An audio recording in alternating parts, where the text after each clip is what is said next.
Hi, I'm Shannon. I'm going to tell you a little bit more about grieving that I did when my mom died compared to when my father passed.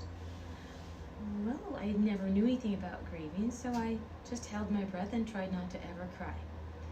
And strangely enough, it would come out when I was driving.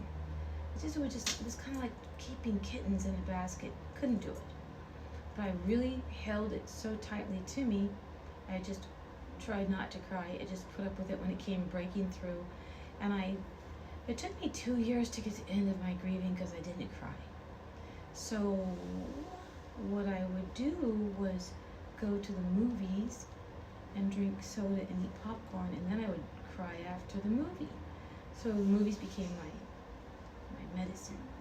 One day I forgot my money, didn't get the soda and popcorn, and I didn't cry, and I thought, oh, I'm healed. I'm totally healed. I thought, this is strange because my mom is still gone. I'm still sad, but I felt great.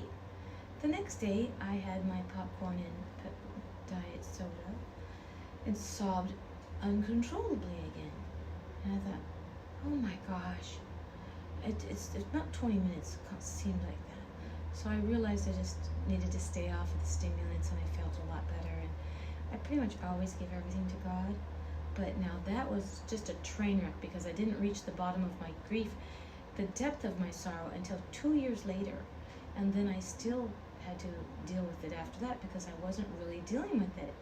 So later on, when my father passed away, I did something different. I cried at the funeral, even though I had my glasses on. I cried whenever I felt like it.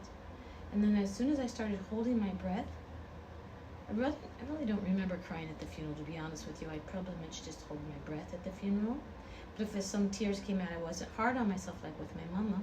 So I decided to do something different. I got out the pictures of my father and all the fun things, and every day for 20 minutes, I would just put out the pictures and look until I would cry. And I let myself cry 20 minutes because at that point I couldn't breathe.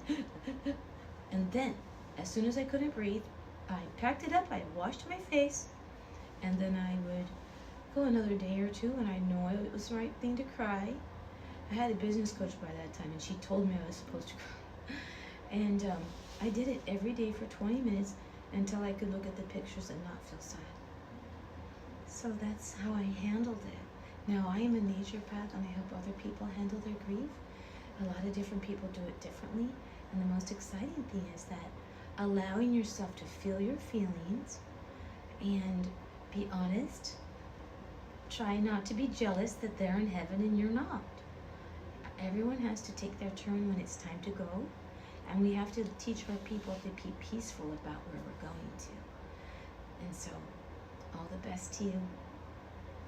Any recommendations on exercise, breathing? Oh, for a must. The other part of what I do for nutrition healing is I learned the first time to stay away from the sugar. No sodas, no caffeine, no sugar while I was grieving. And I really do that for my whole life now. It's just something I might do on a holiday or something. I won't have the sugar, but I'll have maybe a little tea or a coffee. It's just special. Or a little drink that has a little bit in it. Those buys are amazing. Long story short, I do work out every day. I walk to keep healthy. I stretch every morning and every night to make sure that my body will work nicely. I don't stretch to pain. I only stretch to where I feel a resistance.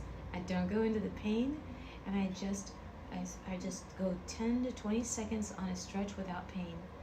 And that's how I handle myself. I do like to do aerobics, something where you're going to breathe, bike ride or surf or dance at least 3 to 4 days a week. It keeps you breathing deeply. Is very good for your soul and for your mental and emotional health.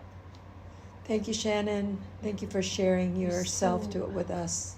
My pleasure. Blessings.